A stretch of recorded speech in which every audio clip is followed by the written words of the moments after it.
Hi, I'm Alison from Boomerang Pilates and the Move Smart Teacher Mentorship Program. And we're going to talk today about various different ways to help clients who experience hip clunking, or to help yourself if you experience hip clunking.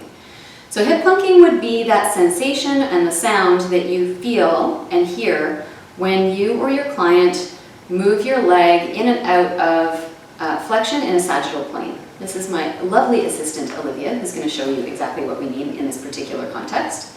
So Liv, can you just do a little leg extension? So when Olivia does this motion, she feels a clunking sensation just here in the front of her hip. So the first thing I suggest to clients when they are experiencing this is actually just to take the range of motion a little bit smaller. The clunking is not typically a bone-on-bone thing, it's a soft tissue. Often the psoas muscle is a little bit tight, and it is precluding that nice smooth glide in a particular range as your leg slides. So the simplest and fastest fix is to take the range smaller and do 10 or 15 or however many appeals to you repetitions within that smaller range, which warms up the muscles, and sometimes just that is enough to get your client back to the bigger range that they want to play with. So Olivia, if you could bring your leg back up to tabletop. So her original kind of instinctive range was to come maybe, a foot or so off the floor. So if you come back in and come higher, so come up and touch my hand here. Does that feel different? A little bit, yeah. Yeah. And then slide back in. So that would be the first cue that you could give to clients if you see or hear that they're getting that clunking. The other thing you can do is play around with the positioning of the leg in the hip socket, and this varies from person to person.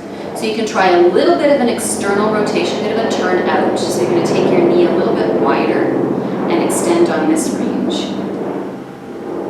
And for some people, that's going to just provide a little bit more space in the front of the hip.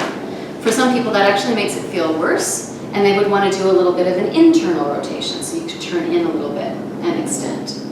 And if you're working privately, if you have a client who is comfortable with you making contact, and you would always check first, is it okay if I put my hand on your hip? You can feel for that little clicking sensation in the front of the hip, and you can gauge whether it's better in one direction or the other. Which one feels better to you? External. Externally rotated. That's the same for me, although I do know people for whom internal is better. Certainly one of the really effective things you can do is add some support. So you would put a strap or a band around your foot, and that way you take some of the load off and you still maintain the range, and again you can start to play. So you can take your leg a little bit lower again, but with some strap assistance it lets you track a little bit more effectively than you can when you're relying on your hip flexors. So those are three really simple things, particularly if you're working in a class situation and you've got 12 people and you know 3 or 4 of them are experiencing that clunking. Those are just quick and easy suggestions that are going to potentially change how the leg is moving in the hip socket.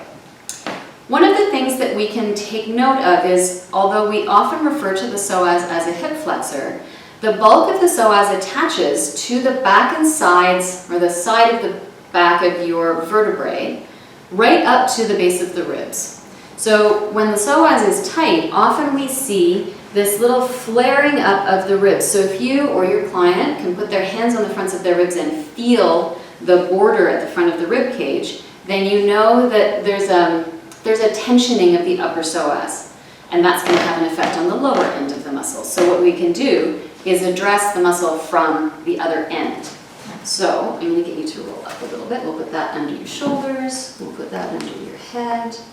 The degree of bolstering is going to vary from person to person, and the goal is to now have a nice easy line from the base of the ribs to the pelvis. And you can see Olivia's a little bit tucked in her pelvis as well. So her ASIS, her anterior superior iliac spine, is lower than her pubic bones, which of course you're not going to go in and check with a client.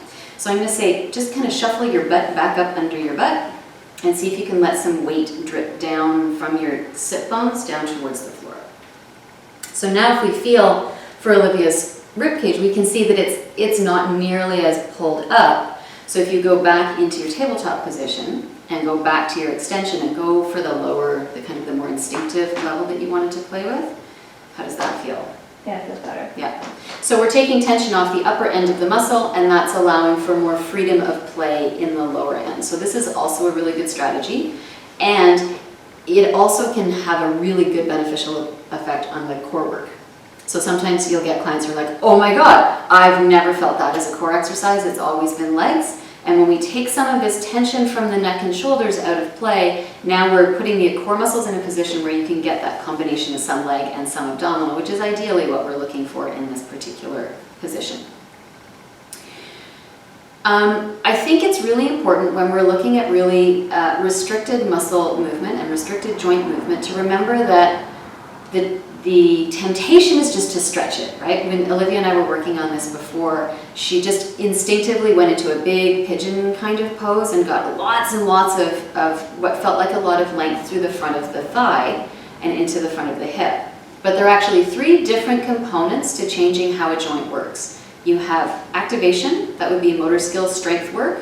There is stretch, which everybody really likes to do, or most people like to do. And then there's release, which is significantly less exciting because typically there's virtually no sensation connected with release. And release is all about your nervous system. It's about putting your body in a place where your nervous system can send a message to the muscle, which says, this is totally a safe, okay place to relax.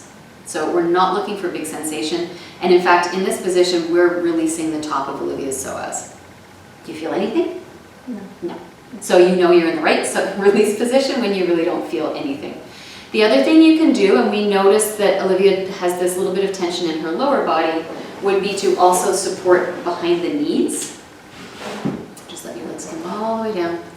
So now we've put some slack in the bottom end as well as the top end of the muscle, and you can just hang out here for 3 minutes, 7 minutes, 10 minutes, whatever you've got. And this is helping the muscles and the nervous system to just relax a little bit, which can then add more capacity for that clunk-free movement.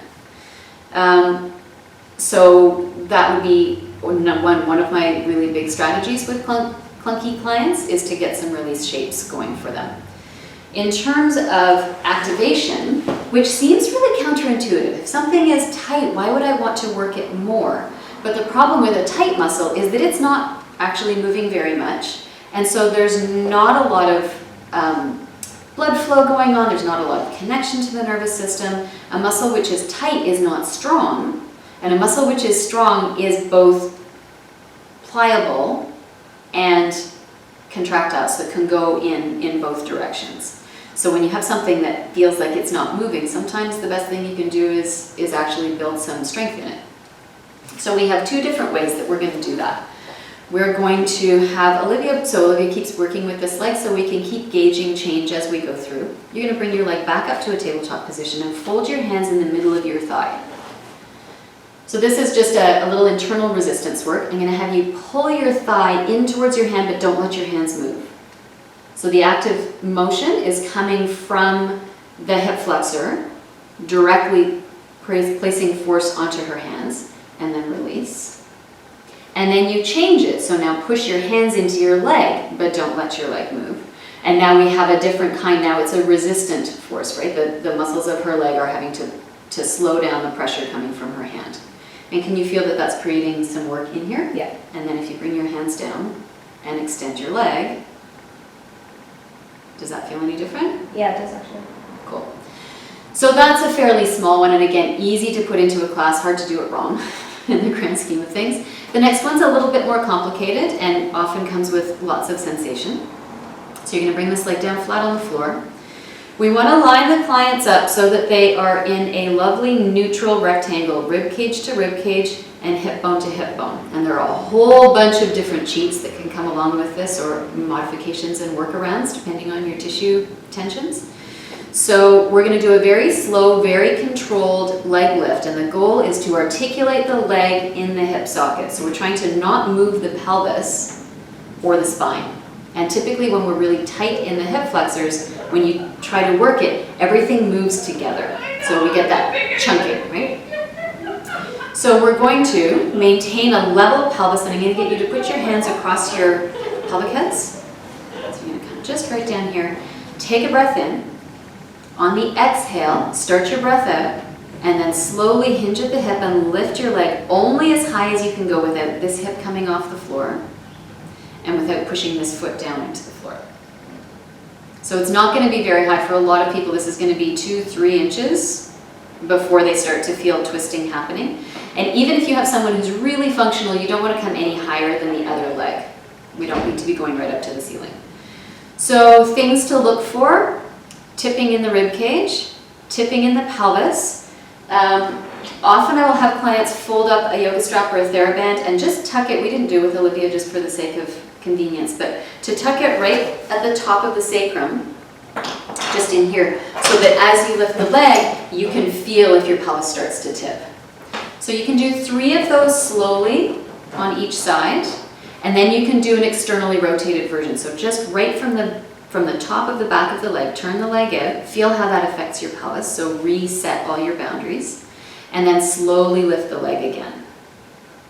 So typically less range, more work, a little bit of cursing usually happens with this one because we're now into the medial or the inside quad muscles, which we tend to use very little, and which is part of the reason why we tend to have this clunking. As a side benefit, this is also a great kneecap stabilizer. For most people, the patella has migrated a little bit laterally, and strengthening the inner quad muscles will help to stabilize the knees. This is great for people who have knee issues as well as hip issues.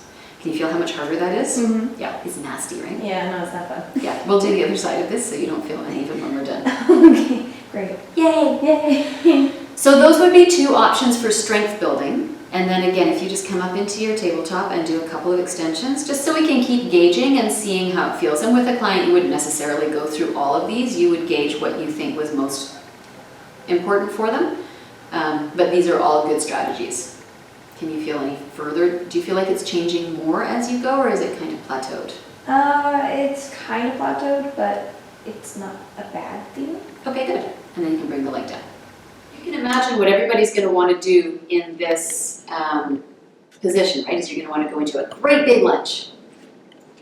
Yes, exactly. What we're going to do is a very, very boundaried lunge. So we're going to look again at this positioning of the rib cage as a contributing factor to this work.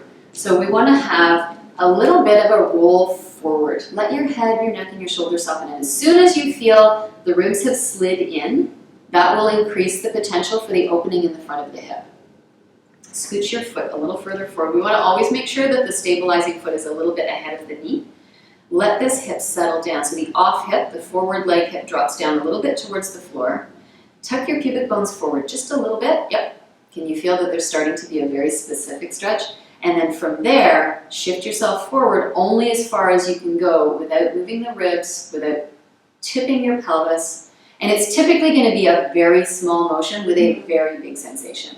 Mm-hmm. So we want to keep that stretch sensation in the, I would say 3, 4, 5 out of 10 range. We don't need to be going up to 9 out of 10. That's your nervous system going, what? I don't like it. Even though it feels so good. And so this very, very boundaried position can sometimes be confusing for clients, and I will often frame it or describe it as a working stretch, and I won't call it a lunge because there's so little lunging going on here, and I'm really trying to get clients away from the urge to do a big shape so that we can be very, very targeted into the front of the hip. And then you can come on off there. So that would be my favorite stretch for the front of the hip.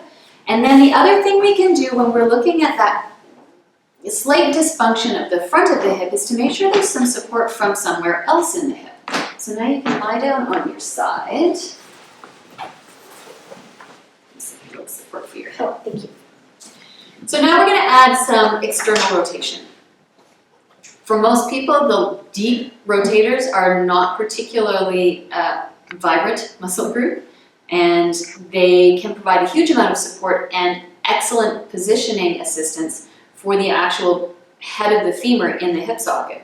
So if part of that clunking is a result of not having enough support for the back of the leg in the hip socket, then for sure this is going to be very helpful.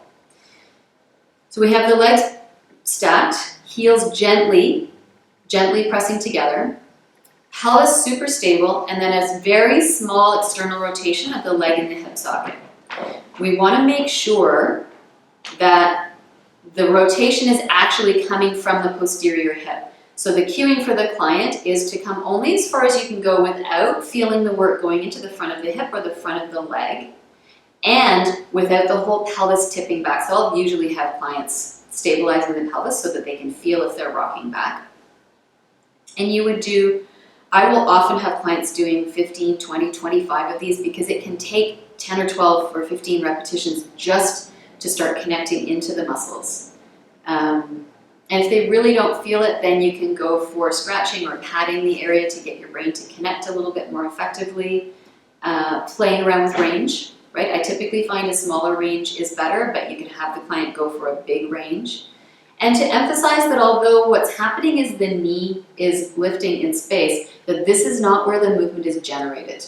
The movement is generated here. I love Perry Nicholson's description of zones, that the hands and the feet and the head are zone 3, and we like to move from those distant zones. Arms and legs are zone 2, but we really want to move from zone 1, which would be your hips, your trunk, your shoulders, right? Coming from your movement from center. So by creating a little bit more action in the posterior muscles, we help to improve the positioning of the leg in the hip socket so that when you go into that sagittal motion, you may find that it moves more smoothly. So you can flip over on your back. And let's try one more, bringing the leg up to tabletop.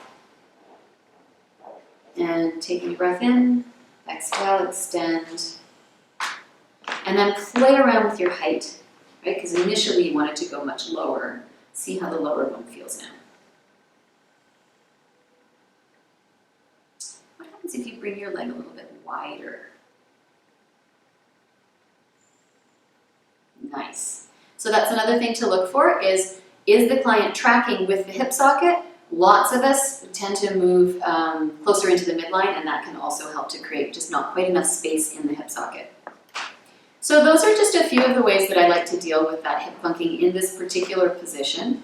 They're all useful strategies regardless of where you are moving in hip flexion. So if you're standing and you're going into a triangle pose and you're trying to get that hinge forward, for that one particularly, the external rotation work is probably going to be very effective because getting the extra support from the back of your hip once you're standing is going to help to support you, and then you can move your upper body effectively relative to your lower body without that gripping and clunking happening in the hip. So I hope that was helpful. If you have any further questions, please contact me at Alison@movesmartmovement.com, or you can find me on Facebook or Instagram. And I love questions, so feel free to hit me up for more information anytime. Take care.